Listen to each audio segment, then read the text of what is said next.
What's up, designers? Today I'm coming to you from site to show you exactly how I survey a floor plan for a project. It's something that I've been wanting to do for a while. It's something that makes up a large part of my business. And so I think it's really important to show you exactly how I survey and draw up existing floor plans for all of my projects. But before we get into it, if you're new here, hi, my name is Kelsey. I'm an NCIDQ certified interior designer and the owner of KLSY, a Manhattan-based design studio specializing in commercial spaces. My mission here on YouTube is to promote transparency about the career and helping you become the best interior designer that you can be. Be sure to hit the subscribe button, follow KLSY on Instagram, and if you're interested, sign up for my email newsletter where I send more project updates, designer insights, and some very, very bad jokes at times. Now, this background is not as maybe cute as my normal background, and that's because I'm here on site at a project. The client is the landlord of the building, and this floor was recently vacated. So my job is to take some measurements, draw up floor plans, do some test fits, and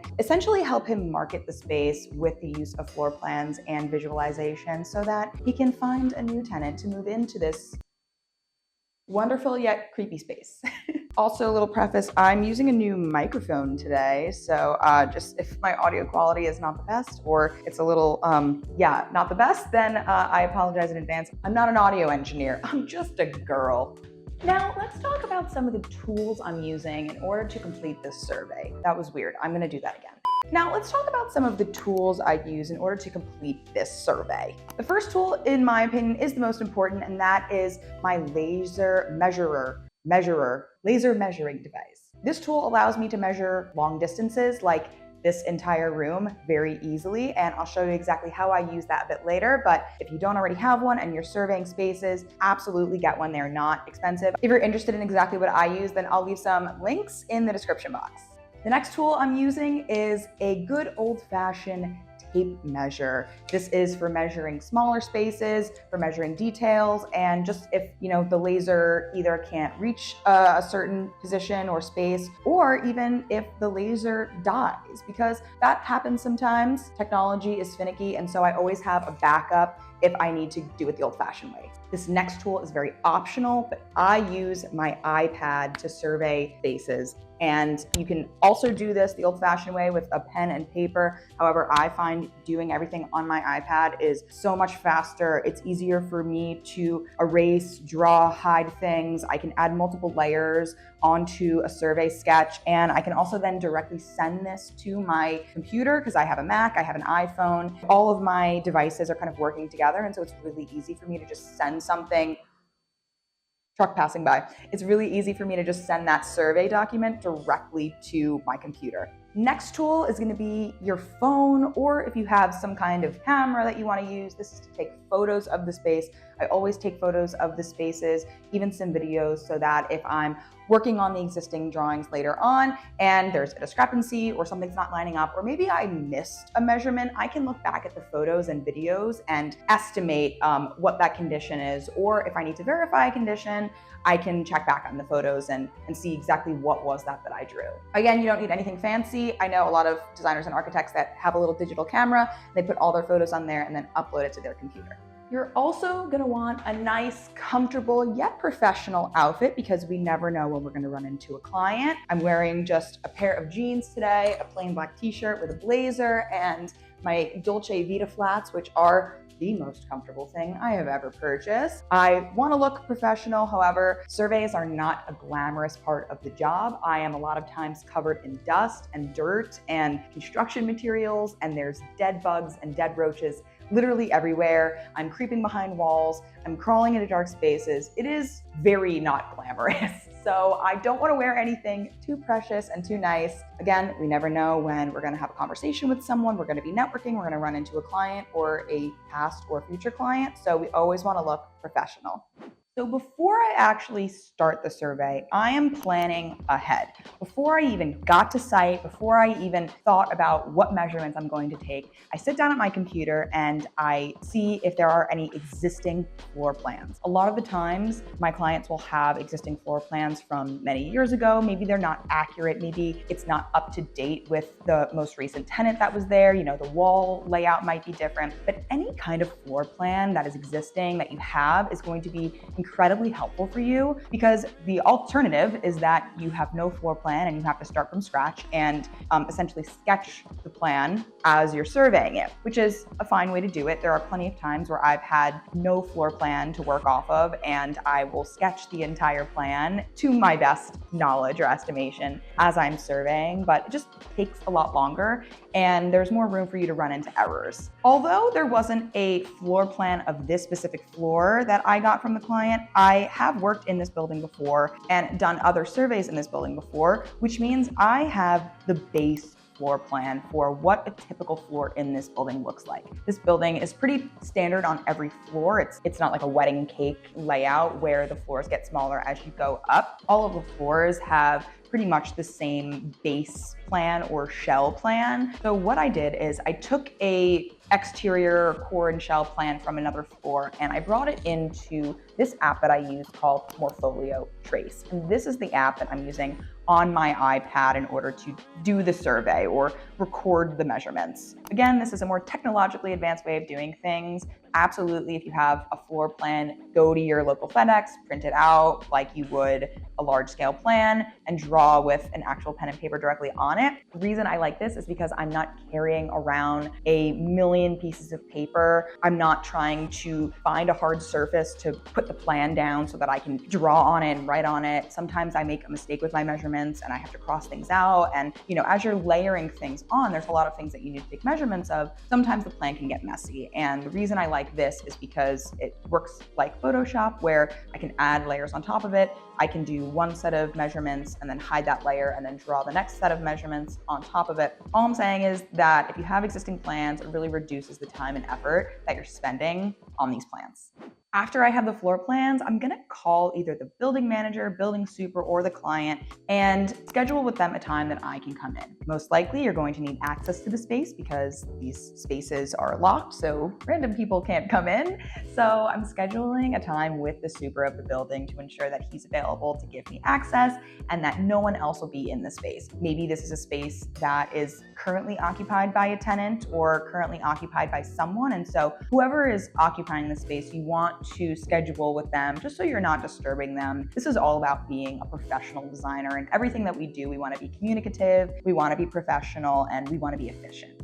And we also don't want to have to come back a million times to the survey site. So if we can plan ahead additional hours, let's say, maybe we think it'll take us 2 hours, I want to give myself an extra hour just in case it's more difficult than I think it's going to be, or something happens, or, there's a measurement that isn't working out. I want to give myself more time than not so I don't have to keep coming back to the space. Okay, I think that's all I have to say about prepping for our site survey. Now, let's talk a little bit about the strategy that I'm using. Something that I've been learning just over the years that I've been surveying, and even over the last several months doing a lot of surveys, is that when you start surveying with the smallest portions, there's more of a chance for your measurements to be inaccurate. So how I like to begin a survey is that I want to take overalls first. Overall measurements being from the widest points of the space. If we had an empty box, I don't want to be measuring from inner wall to inner wall. I want to be measuring from the interior face of the exterior walls so that I know exactly how large this essentially box is. And then I can start filling in all of the details after that. I can use those exterior walls as a jumping off point to figure out exactly where the interior walls are placed. So after I get my overalls, I know how wide and how long the actual building is, the entire building, if you can find that. Sometimes you have a lot of walls in the space. This space actually is a little bit more complicated. There's a lot of small rooms and small offices. And so I'm gonna take as many overalls as I can, the longest measurements that I can from wall to wall. Once I've done that, the next thing I want to pay attention to is columns. Columns are a great way to make sure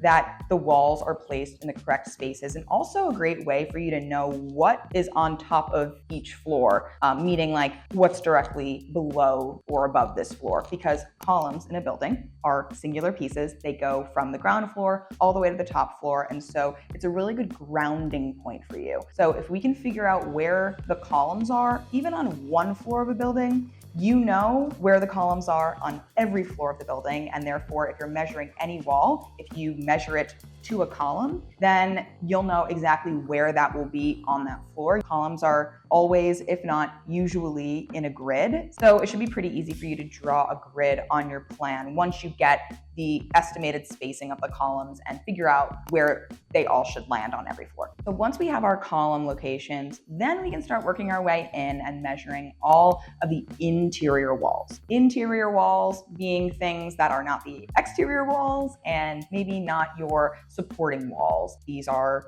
your office walls, your meeting room walls, any other walls that either might not be on the plan that the tenant put up and that aren't part of the original architecture of the building. I'll be sure to get the length and width of every single room, and then the distances between walls, hallways. Try to get as much detail as you can, even how far a wall protrudes, the thickness of walls. Obviously, you're not going to be able to know the thickness of this wall, but maybe there's a portion of the space where there is like a wall nib, for example, like in a pantry. In a pantry, you want to create an end point for the fridge or for the cabinet. And so a lot of times you'll have one piece of wall protruding. That's actually a good space for you to measure the thickness of the wall and see, okay, if this wall is, 4.5 inches wide, I can assume that the rest of the walls in the space are 4.5 inches wide. So what I'm gonna do next is just start measuring walls, and also like measuring the relation of walls.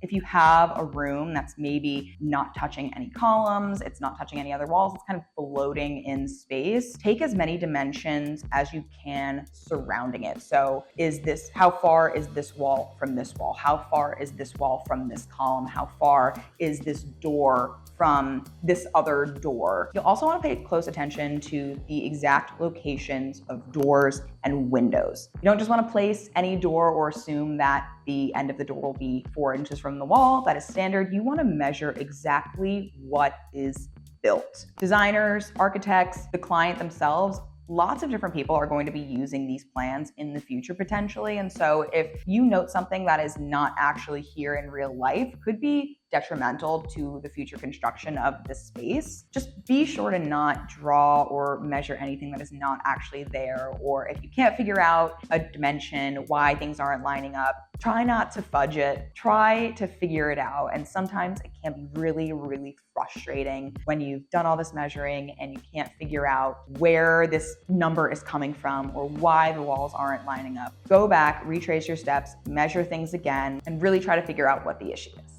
Now, what exactly are you surveying? Well, it really depends on what's in your contract and what the client needs from you, but the main things that you're going to be surveying are all of the base building conditions, so the exterior walls, the location of the elevators and stairs. Of course, you're not an architect, so actually measuring the size of the elevators and measuring the actual staircases is not something that you would typically do because it's incredibly complicated in spaces that you might not even have access to. But I always like to survey the general wall locations of those areas, and then note that there's an elevator inside, or note that there's a stair or there's an HVAC unit inside that room. You'll want to survey all of the window conditions of the exterior walls. Windows might take you a long time to survey, but the good thing is that windows are typically the same size all around the building. If not, they only have 2 to 3 types of windows. As long as you measure one of the windows and measure the spacing around the windows, you can start to find the rhythm and be able to place all the windows without measuring every single one. You'll want to measure the location of doors in every room. Again, we don't want to just place a door where we think it's landing. We want to measure exactly where that door starts and the width of that door. Never assume that a door is a standard 3 feet wide because, again, I'm in New York. I'm measuring a lot of historic buildings. Back in the day, before a lot of these codes were the law, people had smaller doors. They had smaller corridors, and some of these buildings don't follow the standard rhythm or the standard code that we use today. So I always want to make sure I'm double checking dimensions.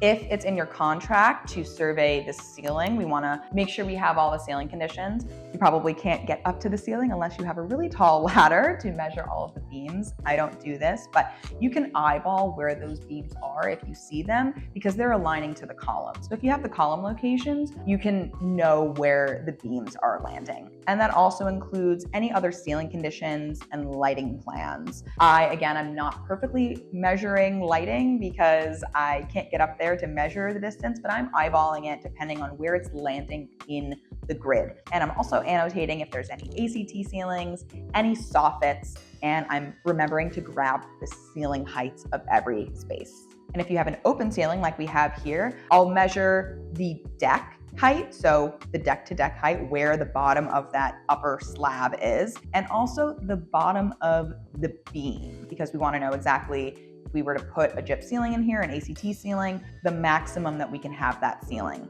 We also want to note any millwork that's built in, like pantries, and any plumbing fixtures like toilets, sinks, and just any other appliances. If there's a dishwasher in the pantry, these are important elements that will most likely stay in the space. Another thing you want to note is floor elevation changes, if there's a step up or a step down or a ramp anywhere. Another thing that's really helpful, again, it might not be in your contract, but I like to survey power outlets because if I'm designing the space in the future, knowing where the existing power is really important for furniture planning. And you want to survey just anything that is not shown in a plan. If there's something on the wall, like it's a half wall, or if it's like a special cutout in a wall that you can't know just from looking at a plan, take photos of it, note it down, and maybe make a note of it on the existing plan just so that the client is aware that that condition exists. It depends on how complicated the site visit is or how much time I have at the site, but a lot of the times I'll actually just bring my laptop with me and put the measurements directly in here. Of course, I still like to write them down in my iPad. God forbid there's a mistake or something's not lining up. I like to have my original measurements to go back to and see like where maybe I made the mistake, or just to reference a dimension in general. A lot of the times I will write the dimension down in my iPad or survey a couple of dimensions or survey a room, and then I will go back to my laptop and I'll draw that in AutoCAD. So I'm building the existing plan as I'm surveying. This cuts down a lot of time to actually sit down at my computer after I'm done with the survey and put it in. So if I have the time where I can be here for a couple of hours and like have a nice place to sit down with my laptop, that's the workflow that works best for me. So I've got to get back to work surveying this entire space, but if you're looking for more educational interior design content, then be sure to check out my playlist here to watch another video. And don't forget to like and subscribe. Leave me a comment with what you guys want to hear next. And thanks so much for watching. I hope this was helpful. Now go forth and survey your little design butts off. And I'll see you in my next video.